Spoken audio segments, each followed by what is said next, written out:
Mr. Wortham, he's the backbone that keeps it going as well. Everybody, thank you guys for being here. All right.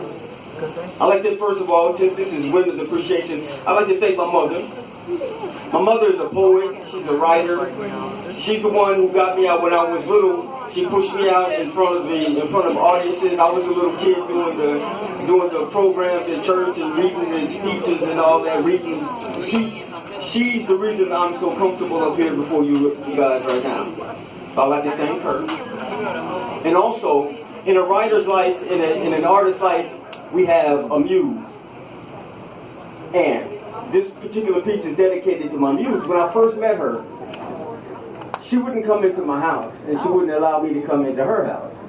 She would sit outside all night and just talk and talk and talk under the stars. And we did the whole, instead of you hang up, no, you hang up. We did the, well, I know I got to go, I got to get up in the morning.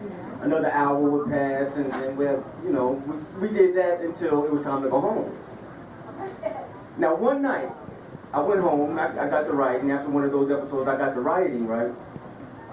And I woke up in the morning to an IM that said, "Good morning, Moonlight. I hope you didn't stay up too late." I immediately knew that she was what she was talking about. Now, I had never been given a pet name before. It was always in previous relationships, baby, sugar, honey, and all daddy. All that. I get daddy a lot. Anyway, I immediately knew what she was talking about when she said Moonlight. And that's when the floor dropped out and I began falling in love and I began writing this piece.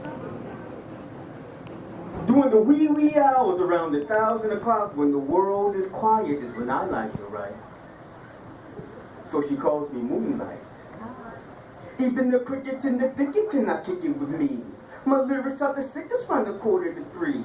That's when I get the flippers serendipitous flows. Phetote makes it happen, man, you already know. I'm on another level I'm on.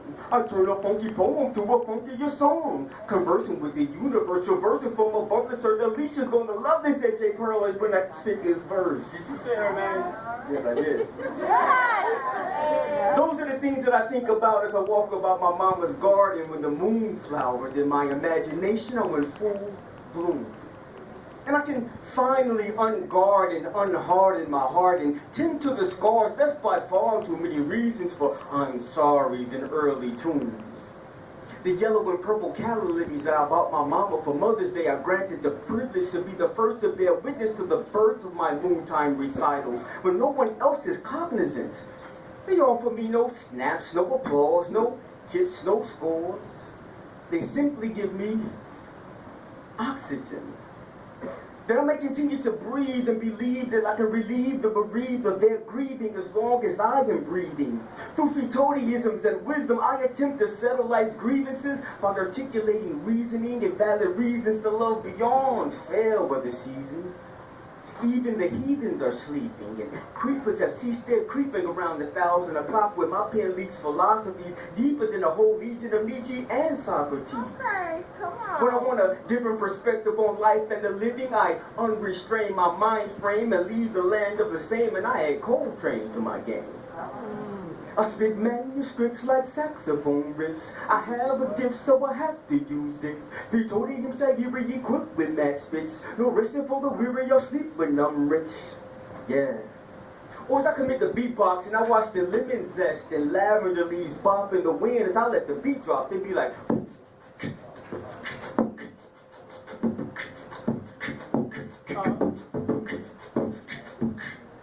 I even feebly attempt to match wits with Miss Calypso, aka Maya Angelou.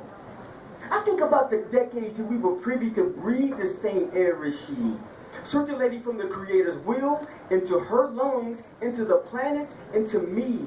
The poet is the incarnation of an uncaged albatross, crossing into the cages that encage the caged bird that Madame Maya Angelou so eloquently poetated. The poet is the advocate for the captive, so every chance that I get, I speak freely. Poetry is energy, allowing you to experience my inner me. You're welcome. During the wee hours around 1,000 o'clock when the world is quiet is when I like to write. So she calls me Moonlight.